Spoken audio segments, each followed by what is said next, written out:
श्रीनाथ जी, गुरु गोरखनाथ जी के चरणों में आदेश आदेश आदेश। महामाई महाकाली भैरव बाबा, भगवान दत्तात्रेय जी, नवनाथ 84 सिद्धों के चरणों में आदेश आदेश आदेश। अलख निरंजन, हर हर महादेव। कन्या राशि के लिए जुलाई महीना कैसा रहेगा और मंगल का राशि परिवर्तन कन्या राशि के लिए कैसा होगा, आज इसी पर चर्चा करेंगे। देखिए, कन्या राशि में अभी तक जो मंगल देव थे वो 11वें भाव में चल रहे थे, जो कि अच्छे थे, क्योंकि कहीं ना कहीं आपकी इनकम को बढ़ा रहे थे। भले ही नीच के थे, लेकिन आपकी इनकम को, आपके पराक्रम को बढ़ाने का कार्य मंगल देव कर रहे थे। अब यदि केवल और केवल मंगल की बात की जाए तो 12वें स्थान में मंगल देव का आना अच्छा नहीं कहा जा सकता, लेकिन केवल और केवल मंगल के ऊपर ही जुलाई माह का पूरा राशिफल बना दिया जाए तो यह भी उचित नहीं होगा, क्योंकि भैया कई सारे ग्रह आपके पक्ष में हैं। अब कई सारे ग्रह पक्ष में हो और एक ग्रह पक्ष में ना हो तो क्या सिर्फ और सिर्फ बुरा ही होगा, या क्या सिर्फ और सिर्फ अच्छा ही होगा? ऐसा नहीं कहा जा सकता। रेशो देखना होगा, ग्रहों की चाल देखनी होगी, ग्रहों की स्थिति को समझना होगा, कौन सा ग्रह कहाँ का मालिक है, किस किस समय पर क्या क्या चेंज हो रहा है। इन सब चीज़ों को देखने के बाद ही जुलाई माह का राशिफल तैयार किया जा सकता है। तो बात चूंकि मंगल राशि परिवर्तन की हो रही है, सबसे पहले मंगल देव के प्रभाव को देखना चाहिए कि मंगल देव क्या करेंगे। देखिए, अष्टम के और तृतीय स्थान के मालिक होते हैं मंगल देव कन्या राशि की कुंडली में, और यदि मंगल देव को 12वें स्थान में देखें तो भैया यह यहाँ पर अच्छा असर नहीं देते। अष्टमेश का और तृतीयेश का 12वें स्थान में जाना किसी भी तरीके से अच्छा नहीं होता, क्योंकि सबसे पहले तो कहीं ना कहीं रोग को छोड़ दें तो दुर्घटना का संकेत तो यह देता है। विदेश से कोई धन आपका अर्जित हो रहा है तो उसमें परेशानी देता है। अब सिंह राशि में ये विराजमान है। अब सिंह राशि है सूर्य की राशि, और जो इस राशि के स्वामी है सूर्य देव, वो स्वयं जो है आपके 10वें भाव में बैठे हैं, और अब जल्द ही ये 11वें भाव में आ जाएंगे। तो क्या फिर भी दिक्कत होगी? नहीं, लेकिन इसको बाद में बताएंगे। सबसे पहले मंगल देव का असर, कि मंगल देव की यदि खाली परिवर्तन की बात करें तो भैया मंगल देव दिक्कत देंगे।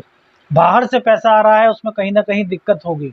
किसी भी सोर्स से बाहर से पैसा आ रहा है, फॉरेन से पैसा आ रहा है, जन्म स्थान से 200-300 किलोमीटर दूर से पैसा आ रहा है, तो यहाँ पर दिक्कत होगी। अब देखिए, अब इनका पराक्रम भाव पर दृष्टि पड़ेगी, जहाँ की ये स्वामी है, तो पराक्रम तो आपका बढ़ाएंगे भैया। यहाँ पर किसी तरह का कोई नुकसान आपको नहीं होने देंगे।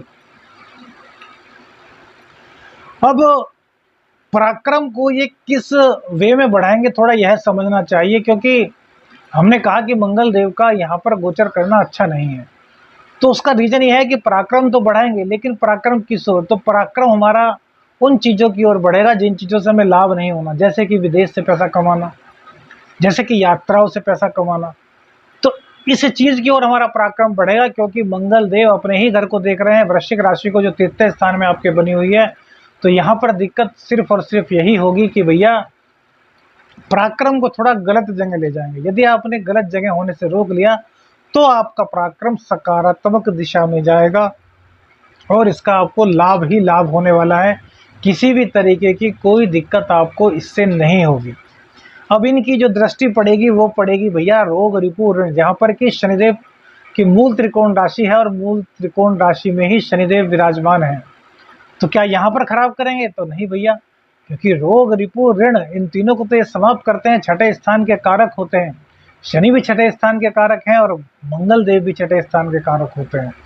तो रोगों से मुक्ति दिलाएंगे, कोई रोग था उससे मुक्ति दिलाएंगे, कोई ऋण था आपको तो ऋण से आपको मुक्ति दिलाने का पूरा प्रयास करेंगे। और भैया शत्रु दमन का कार्य मंगल से अच्छा और कोई कर ही नहीं सकता। तो शत्रुओं को पराजित करने का कार्य भी यही करेंगे भैया। तो यह तो मंगल देव अपनी दूसरी दृष्टि से कमाल दिखाएंगे। अब तक वैसे तो शनिदेव ने, अब शनिदेव की स्थिति बहुत स्ट्रांग हो चुकी है, जो आपको राशिफल में बताया हमने, ना ढैया ना शारद साथी, फिर भी कन्या राशि को दुख क्यों? उस वीडियो को नहीं देखा तो उस वीडियो को जरूर देखिएगा भैया। उस वीडियो से आपको यह जानकारी मिलेगी कि किस प्रकार से आपने इन 4, 5, 6 महीनों में दुख देखा, जबकि ग्रह की स्थिति आपके पक्ष में थी। असल वो कहते हैं ना गुरुजी, कुंडली में बहुत चीज़ें अच्छी हैं फिर भी सुकून नहीं मिल रहा, तो उनको भी जानना पड़ता है कि सुकून आखिर क्यों नहीं मिल रहा। अब ग्रहों की डिग्री, ग्रहों का अस्त होना, ग्रहों की दशाएं, ग्रहों का एक चाल चलना, ग्रहों पर किसकी दृष्टि पड़ रही है, इन सब चीज़ों को देखने के बाद ही निष्कर्ष निकालना चाहिए।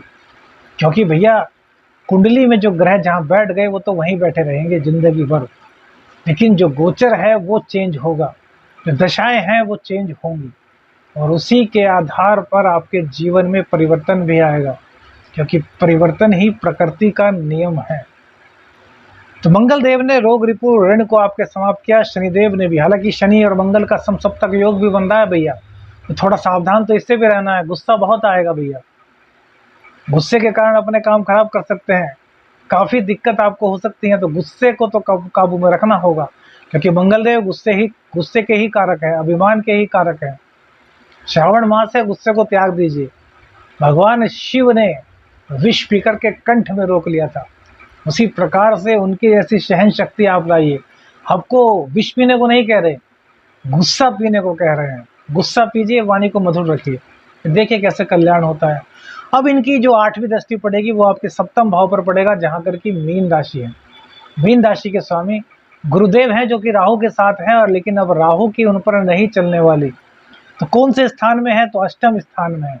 तो भैया दाम्पत्य जीवन में यह कलह उत्पन्न करेंगे, इसमें कोई दो राय नहीं। स्थिति काफ़ी बिगड़ सकती है, ब्रेकअप तक बात पहुंच सकती है। इस चीज़ से आपको सावधान रहने की बहुत ज़्यादा आवश्यकता है। किसी भी हालत में जीवन साथी का अपमान नहीं करना। जीवन साथी ने कुछ कह दिया, कोई बात नहीं भैया, आपका साथ भी तो वही निभाते हैं। गुस्सा आया, उन्होंने कह दिया, सहन करना सीखो। एक ने कहा दूसरा चुप हो जाए, दूसरा कहे तो पहला चुप हो जाए। यह परिपाटी अपने दाम्पत्य जीवन की बना लोगे तो भैया कोई भी दिक्कत आपको नहीं होने वाली है। मंगल देव के जो अनिष्टकारी प्रभाव हैं, जो सुप्रभाव है, वो सब लेना चाहेंगे, लेकिन जो अनिष्टकारी प्रभाव है उन्हें कोई नहीं लेना चाहेगी। तो उसके लिए भैया रोजाना हनुमान चालीसा का सुबह को 5 या 7 बार पाठ कीजिए, पूजा स्थान में बैठ जाइए, चमेली के तेल का दीपक जलाइए, हनुमान जी के समक्ष एक गिलास पानी अपने आगे रख लीजिए, और 7 बार या 5 बार हनुमान चालीसा का पाठ करिए। एक बार पाठ करा, पानी में फूंक मार दिया, ऐसे ही 5 या 7 बार जितनी आपकी क्षमता है कीजिए। और उस पानी को सबसे पहले अपने सारे घर में थोड़ा थोड़ा छिड़क दीजिए, और घर के जितने भी सदस्य हैं सब के सब उस पानी को ग्रहण कर लें। ऐसा उपाय है कि भैया मंगल देव का कोई भी अनिष्टकारी उपाय आप पर नहीं हो पाएगा। मंगल देव हर तरीके से आपका भला करेंगे। अब देखिए, अब हमने बात कही थी सूर्य की, कि सूर्य देव जो है वो सूर्य देव कहाँ आएंगे? द्वादशेश होकर के 11वें भाव में आएंगे, तो खर्चा तो कराएंगे। विदेश से रोकने के लिए कार्य कौन करेंगे? विदेश से रोकने का कार्य करेंगे, विदेश से इनकम रोकने का कार्य करेंगे आपके मंगल देव। लेकिन सूर्य देव चूंकि वहाँ के मालिक हैं और दशम भाव में बैठे हैं, तो वहाँ से इनकम को खींच करके लाएंगे। उसके बाद ये एकादश भाव में आ जाएंगे, एकादश भाव में आकर के भी इनकम कराएंगे।